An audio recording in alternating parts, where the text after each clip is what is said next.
श्री हरिवंश महाराज जी भजन नहीं बन रहा, भाव भी नहीं है, बट अंदर एक बात है कि नाम जब निरंतर नहीं होने पर एक निश्चिंतता है कि हमें शामा शाम इसी जन्म में मिलेंगे, हमें निकुंज जाने का भाव। नहीं नहीं नहीं नहीं नहीं गलत। नाम जब नहीं चल रहा और हम ऐसे मान ले, नहीं, हम श्यामा श्याम का भरोसा, लेकिन हमारा प्रयत्न, अगर हम प्रयत्न में प्रमाद करते हैं तो ये बात ठीक नहीं है, ये बात ठीक नहीं है। हम श्यामा श्याम से भी यही प्रार्थना करेंगे कि आप मिलो या ना मिलो, लेकिन आपकी स्मृति हमारे से ना जाए। हमारे जो आचार्यों ने, महापुरुषों ने, जो हमारे गुरुजनों ने, जो हमारे संतों ने प्रभु से संबंध रखकर मांगा है, वो यही मांगा है कि आपका विस्मरण ना होने पावे। यत्र यत्र मम जन्म कर्म भीर नारके परमे पदे अथवा राधिका रत निकुंज मंडली तत्र तत्र हृदय में विराजताम। जहां जहां मेरा जन्म हो, मेरे कर्म के अनुसार, चाहे नरक में हो चाहे परम पद में जाना पड़े, लेकिन लाडली आप और आपका पूरा परिकर मेरी स्मृति में बना रहे। ये बात, धर्म न अर्थ न काम रुचि गति न चहो निर्वाण, जन्म जन्म रति राम पद यह वरदान नाम। हर सीता राम चरण रति मोरे, अनुदिन बढ़े अनुग्रह तोरे। तो रति का स्वरूप क्या है? स्मृति, अपने आराध्य देव की सतत स्मृति। और सिद्धों का भजन होता है, साधकों को भजन करना पड़ता है। राधा राधा राधा। हमारा मन नहीं लग रहा तो हम कीर्तन कर रहे हैं, हमारा मन नहीं लग रहा है तो हम सत्संग सुन रहे हैं, हमारा मन नहीं लग रहा है तो हम शांत भाव से बैठ जाते, लेकिन कोई कुमार्गामी प्रवृत्तियों का आचरण नहीं करते। तो तमोगुण आया है, रजोगुण आया है, थोड़ी देर में बदल जाएगा, फिर राधा राधा। अब ऐसा नहीं कि हमारा भजन हो ही ना, आश्रय पक्का है, तुम्हारी बात पक्की हम मानते हैं, लेकिन प्रयत्न में प्रमाद नहीं। आश्रय पक्का कि लाडली जी की कृपा से हमारा कल्याण हो जाएगा, पक्की बात है, लेकिन प्रयत्न में प्रमाद नहीं। कृपा शब्द वहीं फलीभूत होती है। देखो गोस्वामी तुलसीदास जी ने कहा है, मन क्रम बचन छाड़ी चतुराई, भजत कृपा करी है रघुराई। मन से, वचन से, कर्म से चतुरता का त्याग करके जो भजन करता है, भगवान की विशुद्ध कृपा का पात्र वही बनता है। हमें चाहिए कि जितना हमसे बने उतना हम प्रभु का खूब नाम जप करें, भगवान के आश्रित रहें। आश्रय और नाम जप दोनों साथ, जैसे एक पंख से पक्षी नहीं उड़ सकता, ऐसे ही एक बात हमको स्वीकार करनी है कि इन दो बातों से हमारी परमार्थ की यात्रा होगी। एक तो भगवान का सुमिरन और भगवान का आश्रय। आश्रय और भजन हो, चकाचक जीवन है। अब जो हमारे अंदर कुछ कुमार्गामी प्रवृत्तियां हैं, कुछ पूर्व जन्म के संस्कार प्रारब्ध हैं, वो हमको गिराने की कोशिश करेंगे। हम नाम जप के द्वारा, भगवान के आश्रय के द्वारा उनको भी रौंदते हुए आगे बढ़ जाएंगे। हमको कोई रोक नहीं सकता क्योंकि हम भगवत आश्रित हैं। हमारे भजन को रोक सकते हो क्योंकि हमारा अभ्यास ढीला है, लेकिन हमें नहीं रोक सकते क्योंकि हम भगवत आश्रित हैं। पर हमारा प्रयत्न बार बार भजन का होना चाहिए, भजन बार बार हम करें। भजन के लिए ऐसा न करें कि हमारा भजन भी नहीं होता तो चलेगा, नहीं, फिर नहीं चलेगा, फिर नहीं चलेगा। जैसे पतंग है प्रिया प्रीतम और डोरी है नाम, डोरी हम खींचेंगे तो प्रिया प्रीतम रूपी पतंग हमारे पास आ जाएगी। अगर नाम रूपी डोरी ही छोड़ दी तो संशय है फिर प्रिया प्रीतम रूपी पतंग को पकड़ पाना। पतंगो यथा तो अमनुभ्राम्य माना, जैसे पतंग है वैसे डोरी को जब हम खींचते हैं तो नाम रूपी डोरी। पायो नाम चारु चिंतामणि, उड़ करते न खसई हो, अब लो नसानी अब ना नसई हो। अब तो एक मिनट भी भगवत भजन के बिना नहीं जाने देंगे। पायो नाम चारु चिंतामणि, उड़ करते न खसई हो। हृदय रूपी हाथ से इस नाम रूपी चिंतामणि को हम नहीं छोड़ सकते। श्री जी, आपका मन हो तो आप आ जाना, आपका मन हो तो आप मत आओ, लेकिन नाम चिंतन हमको दो।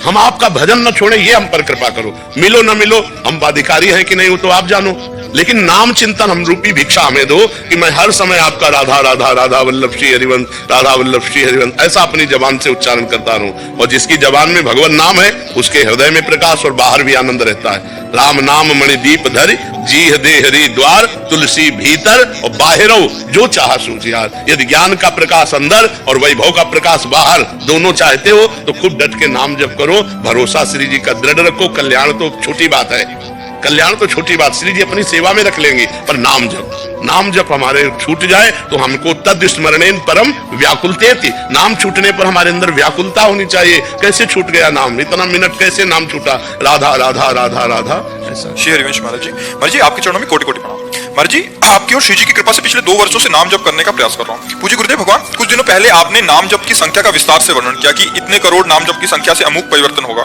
देखो, एक है सीढ़ी से चढ़ना और एक है लिफ्ट से चढ़ना। पसंद कौन करोगे? आए? तो जो करोड़ों की संख्या का वर्णन था वो सीढ़ी से चढ़ना है।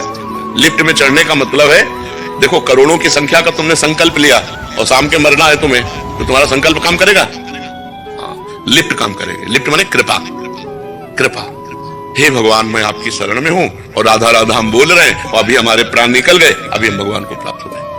नामे भक्ता प्रणश्यति, मेरे भक्त का कभी नाश नहीं होता। जब पुत्र के बहाने से नारायण बुलाया और उनका कल्याण हो गया, मैं हजारों बार ये बात कहता हूं कि विश्वास करो इस बात पर, यदि हम राधा राधा जप रहे, नारायण नारायण जप रहे, कृष्ण कृष्ण जप रहे, राम राम जप रहे, हमारे अभी प्राण निकल जाए तो अभी भगवत प्राप्ति हो जाएगी, चाहे 10 बार नाम जप कराओ, करोड़ नहीं पहुंचे, अभी 10 ही बार हुए और 10 ही बार में भगवान की प्राप्ति हो जाएगी। तो हमको कृपा का मार्ग अपनाना चाहिए, क्योंकि हम लोग अनिश्चित मृत्यु वाले हैं, अनिश्चित मृत्यु वाले। हमें पता नहीं है कि हमारी कब मृत्यु हो जाएगी, तो मैं क्या संकल्प लूं? संकल्प तो वो ले जिसको पता है मैं 10 मिनट जीऊंगा, मुझे तो भरोसा नहीं कि 10 सेकंड में, अगले सेकंड में बोल पाऊंगा कि नहीं बोल पाऊंगा, तो इसी में राधा बोलता हूं, इसी वर्तमान के सेकंड में राधा बोलता हूं और भगवत प्राप्ति हो जानी। मुझे ये सिद्धांत चलना है। देखो हर चीज बाजार में मिलती है, ऐसे सत्संग में हर चीज दी जाती है, लेकिन अपने को विवेक पूर्वक देखना है कि मैं किसका अधिकारी हूं। अब जैसे कर्मठ है, अब वो संकल्प कर चलो, जन्म जन्मांतरों का खेल है, और जब हार के बैठ गए, भैया मुझसे एक भी सीढ़ी नहीं चढ़ी जाएगी, तो बगले में लिफ्ट है बैठ जाओ बगले में लिफ्ट है बैठ जाओ, फ्लोर बाय फ्लोर जाओ, जिस फ्लोर में चाहो उंगली दबाओ खुल जाएगा जाके। तो ये हमारी शरणागति है, भगवान के हम आश्रित हैं। जितनी श्वासें हैं वो नाम जप के द्वारा हम व्यर्थ नहीं जाने देंगे, पर भरोसा मुझे अपनी साधना का नहीं, भरोसा भगवान की कृपा का है। बात समझ रहे ना? तो इससे आप निश्चिंत हो जाएंगे, निर्भय हो जाएंगे, निश्चोक हो जाएंगे, और ये कोई फुसलावे की बात नहीं, पक्की बात है। घोर पापाचारियों को भी जिनकी कृपा ने महात्मा बना दिया, वो मुझे क्यों नहीं अपनी शरण में लेकर? भगवान के वचन है, जो नर होए चराचर द्रोही, आवे सभय शरण तक मोही, तज छल कपट मोह मद माना, करो सद्यते साधु समाना, अपिचे सुदुराचारो भजते माम अनन्य भाग, साधुरेव समंतव्या सम्यक व्यवसिता ऐसा। मुझे भगवान की कृपा का भरोसा है, वो दयालु अपनी माया के द्वारा भ्रष्ट हुए मुझको जरूर उबारेंगे। जो मैं माया में, उनकी माया में गिरा हूं, उन्हीं की माया में गिरा हूं, किसी दूसरे की माया नहीं, और मैं असमर्थ हूं और मैं शरण में हूं, तो जरूर मेरा कल्याण करेंगे। मुझे इस भाव में चलना होगा। अगर गणना में चलो तो 11 करोड़ आखिरी संख्या थी, 11 करोड़ जपला, मतलब आप समझ रहे क्या भरोसा इस जिंदगी का। इसलिए राधा राधा राधा राधा राधा, इसी में परम आनंद है। राधे राधे महाराज जी। गुरुजी, जब कभी कठिन परिस्थिति आती है तो मन को शांत उस समय कैसे रखा जाए? उस स्थिति भगवान से जब तक संबंध नहीं होगा तब तक मन को शांति नहीं दी जा सकती। कोई व्यक्ति हमारा सहयोगी नहीं हो सकता, क्योंकि वो अल्पज्ञ है और वो एक देशी है। एक देशी मतलब हम आपका भरोसा करें तो आप एक देश में कहीं विराजमान है, आप सर्वत्र तो है नहीं, और आप एक देशी ज्ञान रखने वाले हैं। आप सर्वज्ञ तो है नहीं, और आप सर्वशक्तिमान नहीं है, आप एक सीमा की शक्ति धारण करने वाले हैं। तो जब असीम शक्तिवान, सर्वत्र सर्वज्ञ परमात्मा से हमारा संबंध होता है, तब हमें कठिन परिस्थितियों में भी सहजता से पार होने का सुगम उपाय मिल जाता है। महाभारत क्षेत्र में एक ऐसे योद्धा भीष्म जी है जो पूरे विश्व को परास्त कर सकते हैं, लेकिन श्री कृष्ण जिनके सारथी हुए, उन्हें अर्जुन को सुयश प्राप्त हुआ, भीष्म जी को नहीं। मार के गिरा दिए गए, 6 महीना बाणों की सैया पर पड़े रहे। जिन अर्जुन को प्रत्यंचा चढ़ाना सिखाया द्रोणाचार्य जी ने, उन द्रोणाचार्य को परास्त करने की सामर्थ्य अर्जुन में कहां से आ जाती? जिन्होंने स्वयं प्रत्यंचा चढ़ाना सिखाया शिष्य को, तो शिष्य श्री कृष्ण से संबंधित है, इसलिए गला काट के फेंक दिया गया द्रोणाचार्य जी का। बात यह समझनी है कि भगवान से यदि संबंध है तो हर परिस्थितियों में महान दिग्विजय योद्धा सामने होने पर भी उसको परास्त होना पड़ेगा। महान विपत्ति होने पर भी हम मुस्कुराकर उसे रौंद देंगे, महान कठिनता में भी हम धैर्य नहीं खोएंगे, यदि भगवान से हमारा संबंध है तो। या वो तो है ही, लेकिन स्वीकृति करना है। हम लोग स्वीकृति नहीं किए, हम संसार से संबंध माने हुए, लेकिन भगवान को अपना नहीं माने हुए, इसलिए हर परिस्थिति हमें रौंद देती है। हर बोले डिप्रेशन में जा रहे हैं, परिस्थिति ने रौंद दिया। अगर सकारात्मक सोच बनी रहती कि इस स्थिति में भी भगवान, और भगवान का चिंतन जब होता है, भगवान का भजन होता है, तो बुद्धि बड़ी प्रवीण होती है, वो हमें कहीं दुख में फंसने नहीं देती, बचा लेती है। और जब भगवान का भरोसा भजन नहीं होता तो हमारी बुद्धि इस प्रपंच में दुखालय में फंस जाती है। इस संसार का नाम भगवान ने रखा है दुखालयम अशाश्वतम, दुखालय है और नाशवान है। इसलिए हर कठिनता, हर विपत्ति, हर परिस्थिति से निपटने के लिए हमारे अंदर नाम चलना चाहिए और भगवान का भरोसा होना चाहिए। 2 बातें होनी चाहिए। राधे राधे महाराज जी। महाराज जी, हमें ऐसी कौन सी बातों का जीवन में ध्यान रखना चाहिए जिससे हमारे गुरुदेव और राधा रानी हमसे कभी नाराज ना हो? सबसे पहली बात, भगवत विस्मरण न होने पावे, सबसे पहली बात। दूसरी बात, आचरण अपवित्र न होने पावे। तीसरी बात, भोजन अपवित्र न होने पावे। चौथी बात, संग अपवित्र न होने पावे। भाई इतने में काम हो जाएगा। यदि हमारे आचरण पवित्र हैं, कुसंग का त्याग है, नाम जब चल रहा है, भोजन भगवान को भोग लगा के पाते हैं, हो गया काम। इतने में परमार्थ आपको पुष्ट हो जाएगा। जिसका चरित्र ठीक नहीं है, वो चरित्रहीन पुरुष कितना भी बलवान, बुद्धिमान, कुलवान, विद्वान हो, हमारे यहां मान्यता नहीं। रावण कुलवान था, उत्तम कुल पुलस्त का नाती था, और विद्वान तो आज भी जब शिव अभिषेक होता है तो उसका लिखा हुआ स्तोत्र तांडव जटाटवी गलत ज्वलप प्रवाह पावित स्थले, और बलवान तो कैलाश को ऐसे भुजाओं में उठाकर झूले की तरह भगवान शिव पार्वती को झुलाया, ऐसा महाबली। लेकिन हमारे यहाँ राम चरित्र गाया गया, रावण चरित्र नहीं। तो हमारा यदि चरित्र ठीक है, हमारा संग ठीक है, हमारा भोजन ठीक है और भगवत स्मरण चल रहा है, इससे बढ़कर के कोई लाभ नहीं है। हमको त्याज्य करना है कुसंग का, ऐसे आहार का जो अवक्ष भोजन है, ऐसे मित्र नहीं बनाने जो गंदे आचरण वाले हैं, और हमें अपना चरित्र सुरक्षित रखना है। इसी से श्री जी की कृपा प्राप्त हो जाए। एकादशी दिन फलाहार होता है तो बच्चा आश्रम से बाहर खाने जाते हैं क्योंकि फलाहार खाना ना हो। नहीं, ऐसा नहीं करना चाहिए।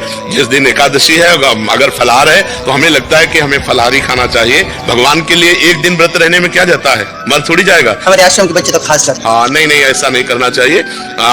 जिस दिन एकादशी हो तो हमें लगता है जो जैसे उपासना के अनुसार है, तो एक दिन अन्न छोड़ने में क्या जाता है, एक दिन वैसे आंतों का सिस्टम भी आपका ठीक हो जाएगा। ये स्वास्थ्य लाभदायक है। एकादशी भगवान की प्रसन्नता के लिए रहना चाहिए, सबको रहना चाहिए, और डट के फलाहार नहीं पाना चाहिए। 24 घंटे में एक बार थोड़ा कुछ डाल लो, शेष 14 दिन तो फिर अन्न डालना ही है। अगर एक दिन हम उपवास करते हैं तो हमारी आंतों को थोड़ा विश्राम मिलता है, हमारे स्वास्थ्य को लाभ मिलता है और भगवान की आराधना बन जाती है। राधे राधे महाराज जी, आप कह रहे हैं कि आपको आध्यात्मिक जगहों पे जाने की लालसा रहती है, किंतु जाने पर भी मन अधूरा सा इसलिए हो जाता है कि वो जो प्रसन्नता है उसी समय तक बनी रहती है, शांति, बट जब बाहर निकलती हूँ या उस स्थान से बाहर होती हूँ तो फिर वैसा के वैसा। वही, हाँ, तो जो शब्द सुनकर शांति मिली थी उन्हीं शब्दों का बार बार मनन करे तो शांति स्थायी होने लगेगी। और सबसे बढ़िया बात है नाम जप।